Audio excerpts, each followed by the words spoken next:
The moment the grand hall fell silent, it felt as though the air itself was holding its breath.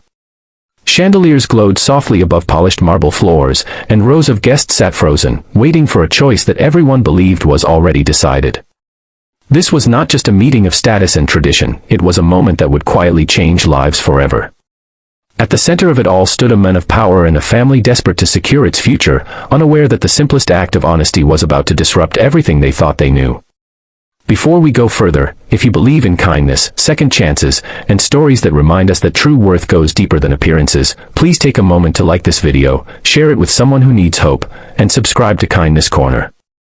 Also, tell us in the comments where you're watching from. Your support helps these stories reach more hearts around the world.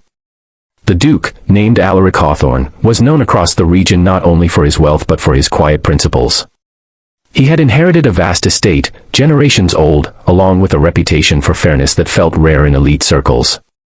When he arrived at the Whitmore estate that afternoon, everyone assumed his purpose was simple. The Whitmore family had 2 daughters, and tradition dictated that alliances were formed through appearances, prestige, and social approval. The elder daughter, Celine Whitmore, was admired everywhere she went, her beauty praised, her confidence celebrated, her presence always noticed. The younger daughter, Mara Whitmore, stood just a step behind, often overlooked, her calm nature mistaken for insignificance. Mara had learned early in life how invisible someone could become without ever leaving the room. She carried herself with quiet dignity, never demanding attention, never interrupting conversations that flowed past her like she wasn't there. While Celine was guided toward ballrooms and admiration, Mara found comfort in the estate's gardens and libraries, learning to listen rather than shine. Their father, Aldrich Whitmore, a man deeply concerned with reputation, believed success was something that could be displayed, not something that grew quietly within. As preparations were made for the Duke's visit, the household buzzed with unspoken expectations. Every glance, every carefully arranged detail pointed toward Celine. Mara noticed it all, yet she said nothing.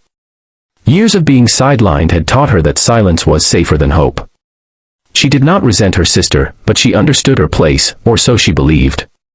When the moment came, Aldrich Whitmore guided the Duke through the hall with practiced confidence. He spoke at length about family legacy, prosperity, and the importance of outward excellence. Without hesitation, he gestured toward Celine, presenting her as the obvious choice. To him, the matter seemed settled before it had even begun.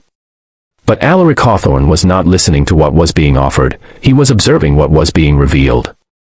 He noticed how Celine smiled effortlessly, accustomed to admiration. He also noticed Mara, standing quietly at the edge, hands folded, eyes thoughtful, neither seeking attention nor shrinking from the moment. There was a stillness about her that did not come from weakness, but from self-awareness. As the room waited for his response, Alaric felt something unexpected, a sense of clarity. He had seen countless polished faces and rehearsed virtues throughout his life. What he rarely encountered was sincerity untouched by performance. His decision, when it came, did not follow the script everyone expected. The reaction was immediate and unspoken. Murmurs rippled through the guests. Aldrich Whitmore's confidence faltered, his carefully crafted plan cracking in plain sight. Celine remained composed, but surprise flickered briefly across her face. Mara, meanwhile, felt time slow. She was not prepared for attention, least of all this kind. Her heart raced, not from excitement, but from disbelief. In the days that followed, the estate buzzed with speculation. Why would a duke choose the daughter no one praised?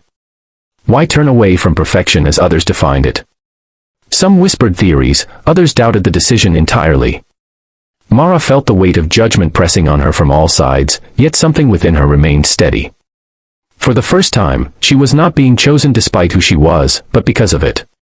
As arrangements were discussed and plans formed, Alaric took time to know Mara beyond appearances. He learned of her love for learning, her compassion for those who worked quietly behind grand walls, and her belief that dignity was not something granted by status. Mara, in turn, saw men who valued depth over display, whose authority came from responsibility rather than pride. Not everything was easy. Aldrich Whitmore struggled to hide his disappointment, and society's expectations loomed heavy. Mara faced moments of doubt, questioning whether she truly belonged in a world that had never made space for her. Yet with every step forward, she realized that being overlooked had given her strength others never needed to develop. Slowly, perspectives began to shift. Staff members who had long noticed Mara's kindness felt seen through her eyes. Guests who once dismissed her found themselves surprised by her insight and grace. Even Celine, accustomed to admiration, came to understand that worth was not a competition, but a spectrum. Mara's journey was not about becoming someone else. It was about allowing herself to be visible without changing who she was. She learned that rejection had never defined her, it had prepared her. And Alaric, in choosing her, had not rescued her, he had recognized her. As the seasons changed and the story spread, the tale became less about a duke's unexpected choice and more about the quiet power of authenticity. People spoke of how true value often stands silently, waiting for someone willing to see beyond the obvious. If this story is touching your heart, please pause for a moment and engage with it. Like the video, share your thoughts, and let us know if you believe kindness can change destinies. Near the end of the celebration that marked their union, Mara looked around not with triumph, but with gratitude. She had not been chosen because she fit an image, but because she embodied something real. And that realization, more than any title or recognition, was her greatest reward. Before this story ends, we have one special request. Please comment the word "seen" if you believe that quiet hearts deserve recognition too.